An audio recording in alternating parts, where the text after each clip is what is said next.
Hello dear students, तो कैसे हैं आप सब। तो आज मैं आप सबों के लिए लेकर के आया हूँ क्लास 10th के साइंस के 2025 का एनुअल क्वेश्चन पेपर। तो वीडियो में पूरा बने रहें और वीडियो को लास्ट तक जरूर देखें, क्योंकि पीवाईक्यू से आपके क्वेश्चंस में ज़्यादा चांसेस रहते हैं कि क्वेश्चंस पूछ सकते हैं। तो देर ना करके बढ़ते हैं क्वेश्चंस की ओर। आपका फर्स्ट क्वेश्चन है कि समतल दर्पण द्वारा बना प्रतिबिंब सदैव होता है। तो समतल दर्पण द्वारा बना प्रतिबिंब सदैव किस प्रकार का होता है? तो समतल दर्पण द्वारा बना प्रतिबिंब हमेशा आभासी और सीधा होता है। ऑप्शन नंबर बी इसका राइट आंसर हो जाएगा। क्वेश्चन नंबर 2 है कि गोलीय दर्पण की चौड़ाई को क्या कहते हैं? गोलीय दर्पण की चौड़ाई को क्या कहते हैं? तो गोलीय दर्पण की चौड़ाई को द्वारक कहते हैं। ऑप्शन नंबर सी इसका राइट आंसर हो जाएगा, द्वारक।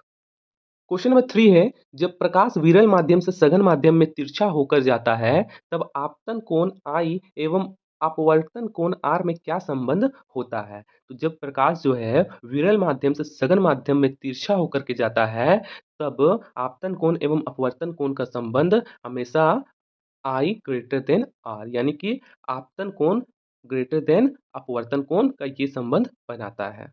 क्वेश्चन नंबर 4 है कि आँख के रंगीन भाग को क्या कहते हैं? तो आँख के रंगीन भाग को परितारिका कहते हैं। इसका राइट आंसर हो जाएगा ऑप्शन नंबर बी, परितारिका। आँख के रंगीन भाग को परितारिका कहते हैं।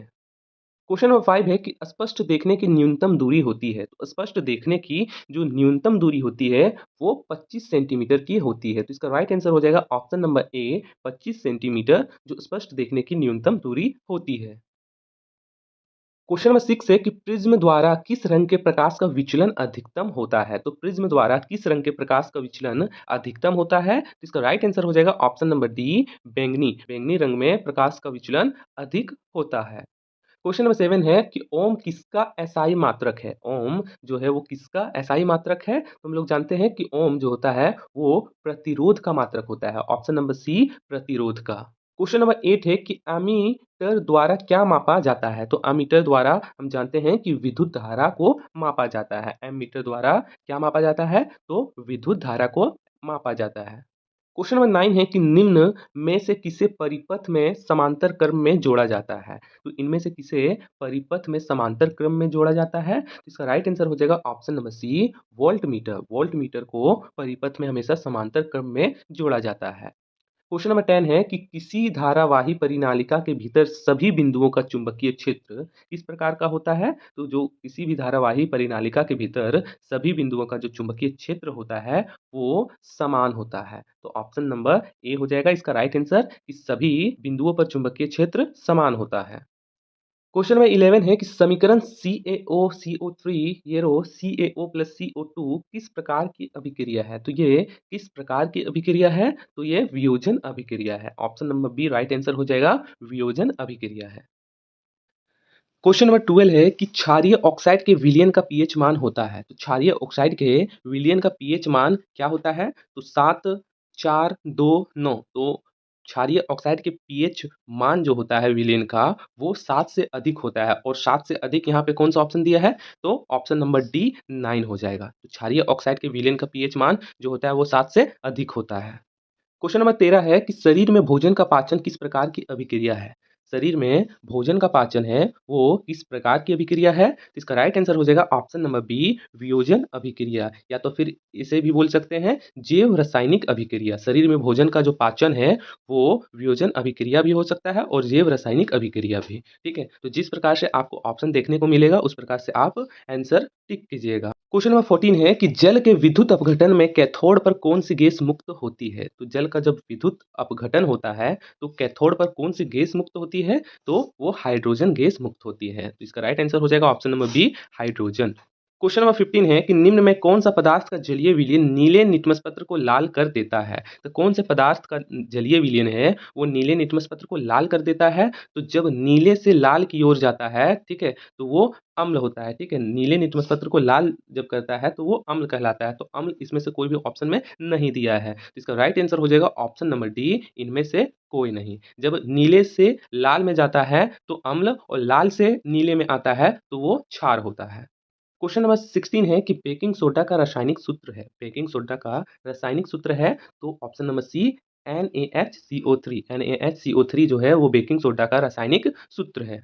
क्वेश्चन नंबर 17 है कि निम्न में विद्युत का सर्वोत्तम चालक है। इनमें से कौन है वो विद्युत का सर्वोत्तम चालक है? इसका राइट आंसर हो जाएगा ऑप्शन नंबर बी Cu यानी कि कॉपर। विद्युत का चालक Ag भी होता है यानी कि चांदी और कॉपर ये विद्युत का सर्वोत्तम चालक होता है। क्वेश्चन नंबर 18 है कि हाइड्रोजन के 2 परमाणुओं के बीच बने आबंध होते हैं। तो हाइड्रोजन के 2 परमाणुओं के बीच बने आबंध किस प्रकार के होते हैं? इसका राइट आंसर हो जाएगा ऑप्शन नंबर ए एकल बंधन। ठीक है, हाइड्रोजन के बीच 2 परमाणुओं के बीच बने आबंध एकल आबंध होते हैं।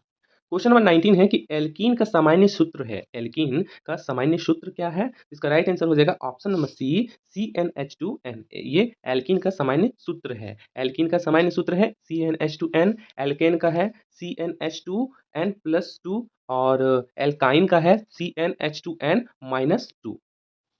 क्वेश्चन नंबर 20 है दैट CHO प्रक्रियात्मक समूह को क्या कहते हैं? तो CHO प्रक्रियात्मक समूह को क्या कहते हैं? तो इसका राइट आंसर हो जाएगा ऑप्शन नंबर बी एल्डिहाइड। ठीक है, ये प्रक्रियात्मक समूह को क्या कहते हैं? तो एल्डिहाइड कहते हैं। क्वेश्चन नंबर 21 है कि सजीव में पाए जाने वाले जैव प्रक्रम हैं। तो सजीव में पाए जाने वाले जैव प्रक्रम क्या हैं? तो सजीव में श्वसन भी, पोषण भी और जनन ये सभी पाए जाते हैं। तो इसका राइट आंसर हो जाएगा ऑप्शन नंबर डी इनमें से सभी।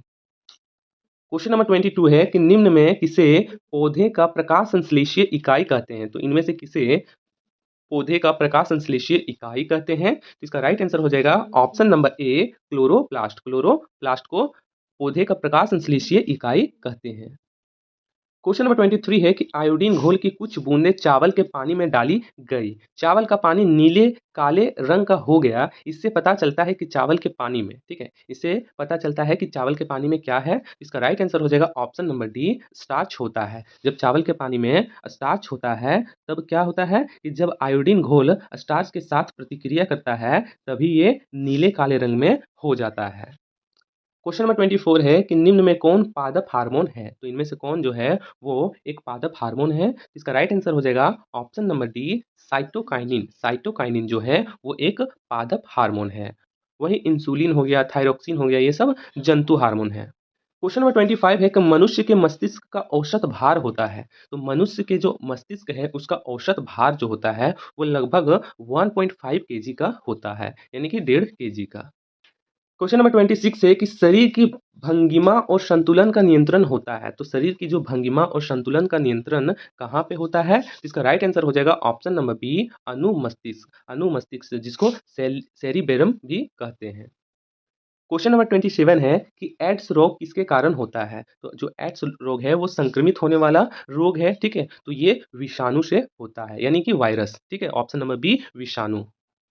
क्वेश्चन नंबर 28 है कि वायरस संचारित रोग है। तो वायरस संचारित रोग है यानी कि इनमें से कौन सा रोग है जो वायरस से होता है? तो इसका राइट आंसर हो जाएगा option number C AIDS. AIDS जो है वो एक वायरस संचारित रोग है जो HIV यानी कि ह्यूमन इम्यूनोडिफिशियंसी वायरस से होता है। क्वेश्चन नंबर 29 है कि मानव में अलिंग गुणसूत्र की संख्या होती है। तो मानव में जो अलिंग गुणसूत्र की संख्या जो होती है वो 22 जोड़ी होती है।